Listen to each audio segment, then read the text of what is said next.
Welcome to the City Current Show. I'm your host, Jeremy Park. We're always honored to bring you inspiring stories of individuals and organizations making a difference, empowering the good.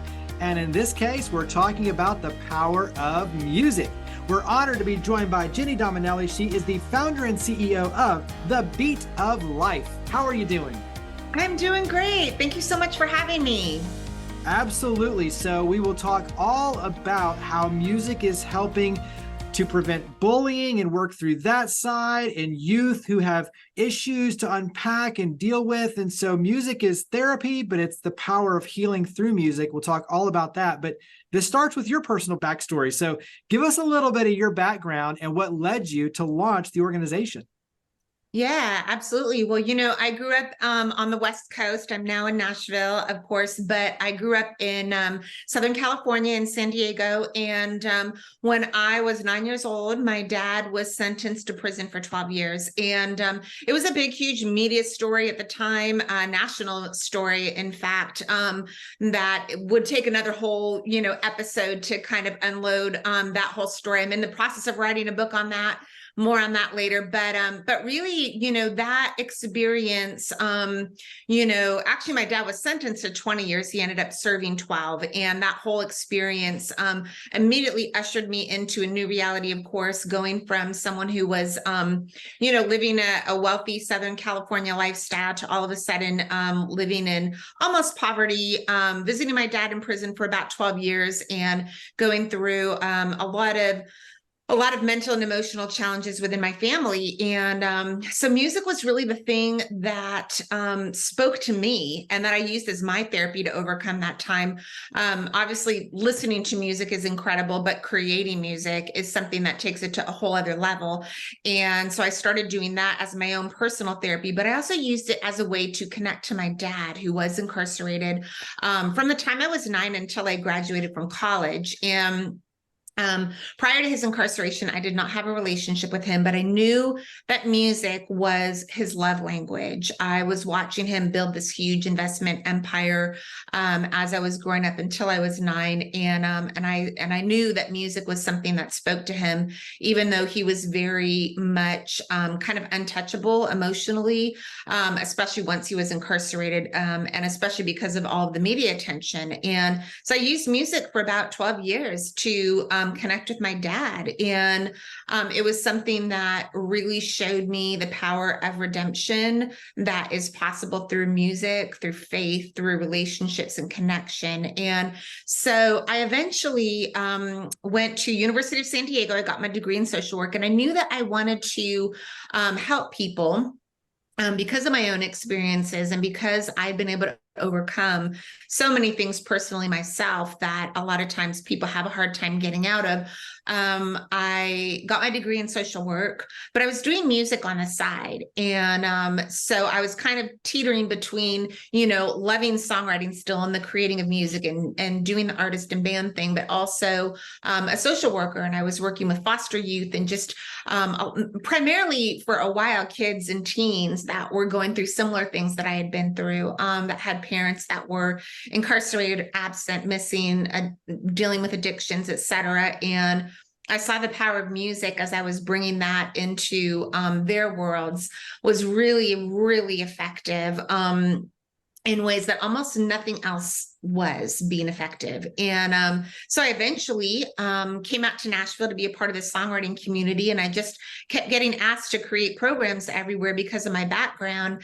And I witnessed kind of the next level of the power of music here in Nashville, because we also have the power of so many giving spirits in Nashville. Nashville is, obviously Tennessee, we're the volunteer state, but I think Nashville, much more so than Los Angeles and California, where I came from, is just known to be full of people that love to give back and that love to help people. And so I was witnessing the ability to create these music programs myself, but to also, bring in a whole city full of people that shared that with me. And so that's kind of the backstory of how the organization started. And eventually, I saw that music was just something that I didn't want to use just as my own kind of dream, fulfilling my own dreams of being a songwriter, having a song at the top of the charts that I wrote, but really helping other people that were suffering and that were vulnerable and going through tough times to create music and to create these anthems of change that would be much more fulfilling for me, while helping other people as well. And so that led to the start of what is now the Beat of Life. And we're about 10 years in the making now.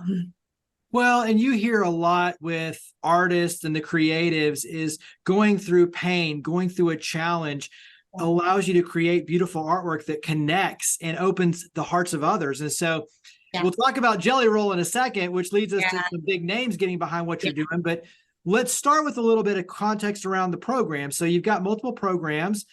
Talk about the programs.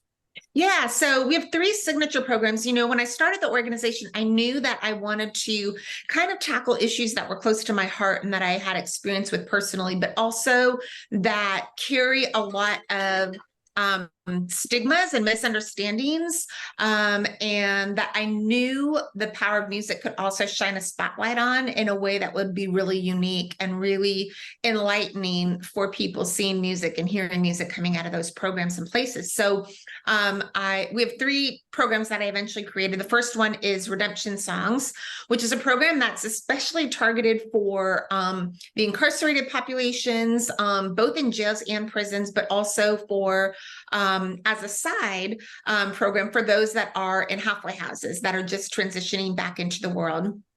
Then we've got Sing It to Stop It, which is our youth-based program that essentially started out as an anti-bullying through songwriting program, because about 10 years ago, we were seeing a lot of youth, we still are, but it was really at a crisis level where a lot of youth were taking their lives at really young ages because of bullying and cyberbullying, and schools were even being mandated to have anti-bullying initiatives that would help to address those issues. And so we started the program for youth really as a way to talk to the bulliers and the bullied, and really bring that conversation out, and bring some understanding and some empathy. Eventually that program became one that allowed us to talk about all the critical issues that are going on with youth right now, because this generation is dealing with issues that most adults did not deal with as they were growing up. And then we add on top of that the social media, and so there's so many issues, such as what's going on with the school shooters, which obviously is tied into some of the bullying and some of the things that we see that the shooters have been dealing with. And we talk about the race issue, we talk about the gender issues, we talk about all of the different things that kind of are really just those big critical issues that we hear about in the media, and use music as a way to help kids talk about those things in a safe environment. Finally, our third program is called Beautiful Minds, and that's our program for individuals that are battling mental illness, depression, and at suicide risk. And that program is specifically right now targeting individuals that are living in residential treatment centers or in the hospital setting. And, we don't have the same kind of hospital settings that we had decades ago. So most of them are inpatient or in residential treatment centers. And that also is really just kind of shining a spotlight on what types of people are incarcerated, what types of people are battling mental illness and depression and are at suicide risk. We have so many high profile individuals that have been coming out over the last, especially 5 years, that have been talking about wrestling with bipolar, wrestling with depression, or very, very tragically ending their lives. And so, we are really shining that spotlight again on the highly educated, highly talented people that are battling these issues. And we're bringing in songwriters at the same time that are gaining that education and that are coming into those places and that are saying, oh my gosh, I had no idea. They wrote a song with an inmate. We had a guy who had a big hit song at the time with Kelsey Ballerini, and he wrote a song with an inmate, and he said, the only difference between him and I is how we grew up. I could just as easily be that guy. If I grew up with what he grew up with, I would probably be him. We would swap spots. And they're getting that education, but they're also putting it out on social media. They're taking those songs to the streets and to their shows, and then other people are hearing these stories and like, wow, there's a woman who is incarcerated not because she's a heinous individual, but because her husband tried to kill her and she got addicted to oxycodone from a neighbor next door who was trying to just provide some relief, and just things like that, are really helping the songwriting and the music community to use their talents in ways that they otherwise couldn't if they were just writing for a publishing company, and writing that hit song for Kelsey Ballerini or whoever else that they're writing for. But they're also, again, just really exposing those stories for the world to hear, in a way that is creating empathy and to create understanding in ways that we desperately need it right now. So those are really our 3 core programs, and they've just been rapidly growing. And we've been getting more and more people that have been requesting them kind of outside of the Nashville and even outside the Tennessee area. So we're really excited just about the growth in, all the different ways that we are able to bring these messages out to people, with all of them. Yeah, absolutely. And I know that you're working on new partnerships in Memphis. And so when you talk about the expansion of your efforts, and you're getting the attention of big names like Jellyroll. And so talk about what that's leading and what that's creating in terms of new opportunities.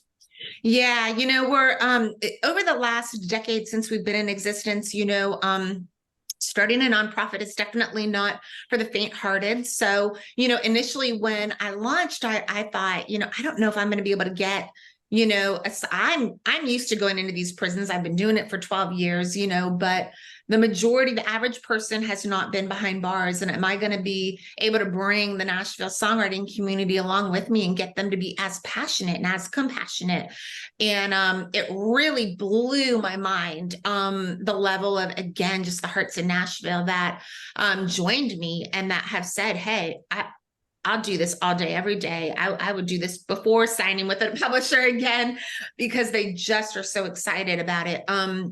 And so within that, when you get big, huge hit writers and big people and big names that are coming into the organization and writing, then they're telling other people, it's just really organically grown. One of the things that, being a child of a formerly incarcerated individual, I was never really one that liked to seek the spotlight or media attention, because we had a lot of negative that we would get. And so I really just was like, I'm going to let this kind of organically grow. And that's honestly what happened. I'm a huge believer. My faith in God is super important. And so I really just spent a lot of time praying that, the right people would be partnering with us, and the people that were meant to see and hear what we were doing. And so gradually, word would get out. We would get the news and magazines and different places that would call us and say, hey, we're hearing what you're doing. We would love to hear more about it. And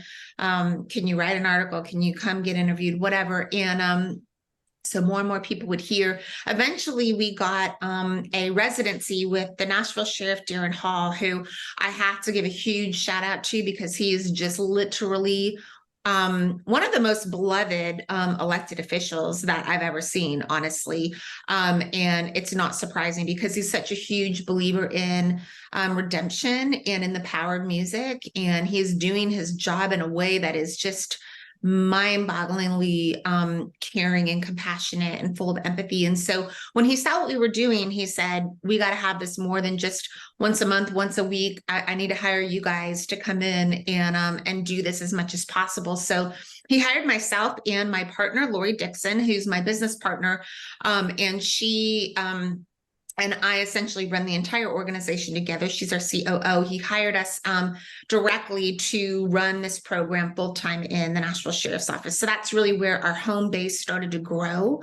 And you fast forward, that was probably about 8 years ago. You fast forward to about, let's see, earlier this year, I think around February, Jellyroll was starting to explode on the scene and had a big, huge #1 hit. or several. But I think after his very first number one hit, after Son of a Sinner, I believe it was, he said, you know, I got to go back to where I came from. And for those that don't know Jellyroll's story, which is unbelievable, but he grew up in Antioch, Tennessee, and was in and out of jails and prisons his entire life, from about, you know, young teenager on. And he said, I gotta go back to these places, and I gotta tell them that, you know, if I can do something with my life and be redeemed, anybody can. And so he came out to the sheriff's office where we run our Redemption Songs program. And we got a call the morning he was going to be there, and they said, hey, you know, Jellyroll wants you to bring out your program and a participant or two, and wants you guys to be there. And we were just like, wow, this is incredible. So anyway, after his show, which was just phenomenal, you know, it was really a kind of an inspirational, you know, epic moment for all the inmates that were in that room with him, where he just came back. He told them their story. Those that didn't know and those that did were just, you know, like, oh my God, we can't believe this man came back. So early in his career too, and not when he was just, you know, older and needed that exposure, but because he really genuinely cared. So we talked to him after the show, and he said, you know, you guys are doing what I want to do. This is what I want to do. I want to talk to these guys in here. I want to go to juvenile detention, and I want to help those kids that are in the places that if I had had some intervention, you know, at that age, it's very possible that I wouldn't have ended up where I was for so many years in and out. And they need to have some hope. They need to see somebody live that has sat in those cells. He, you know, he stood up on the stage and he pointed us to, you know, like, hey, I was right there over in, you know, the D pod or, you know, whatever. And really just can speak and give hope in a way that very few can, because of that credibility that he has from being there and getting it. And so anyway, we began to talk about partnering. And one of his biggest, you know, he loves, of course, working with the adults and wants to be in there, and will be coming in and writing with the inmates and doing all of that with our adult program. But he also really just is so eager to get some programming into the kids at juvenile detention. For those that aren't familiar, here in Nashville, it's been in a state of kind of flux as far as the leadership goes. They are in an emergency contract situation right now in their leadership, so they have very little programming. And so Jellyroll built some studios that we will be programming essentially in 4 different pods in the juvenile detention, and we'll be going in there, writing songs with the inmates, recording them. We're going to do a big either fall or December kind of holiday concert where Jellyroll will come back in and get to see the progress that the kids have made, and get to perform with them. And it's just, you know, we're thrilled and so excited because, you know, we've actively over the last 10 years really chosen songwriters that we know have a point of relation. The majority of the ones that we bring into all of our programs, you know, they have maybe been out on the streets themselves. They've battled addiction. They have, you know, parents or brothers and sisters, or have even been incarcerated themselves. They have battled mental health issues. They have friends that have lost lives.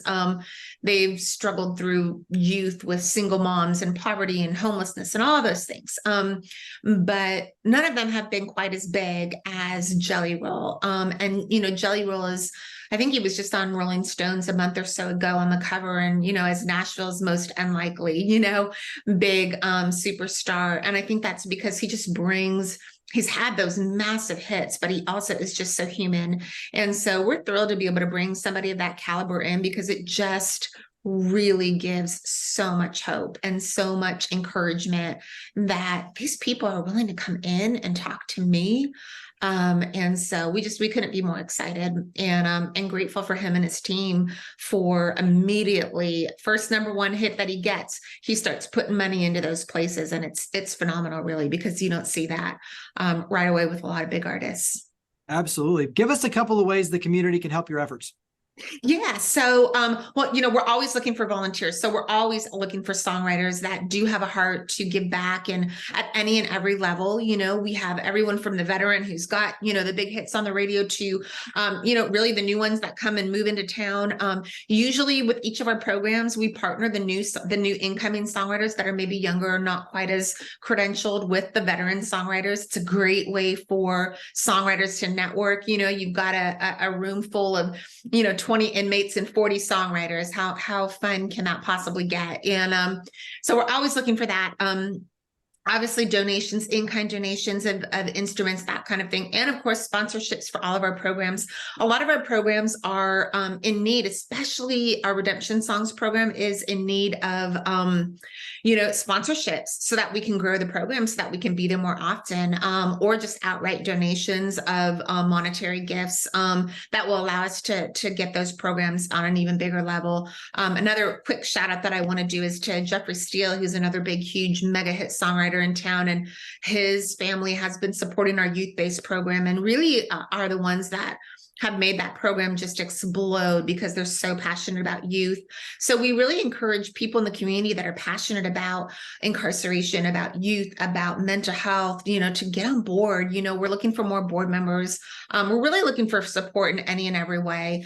You can find us at thebeatoflife.org.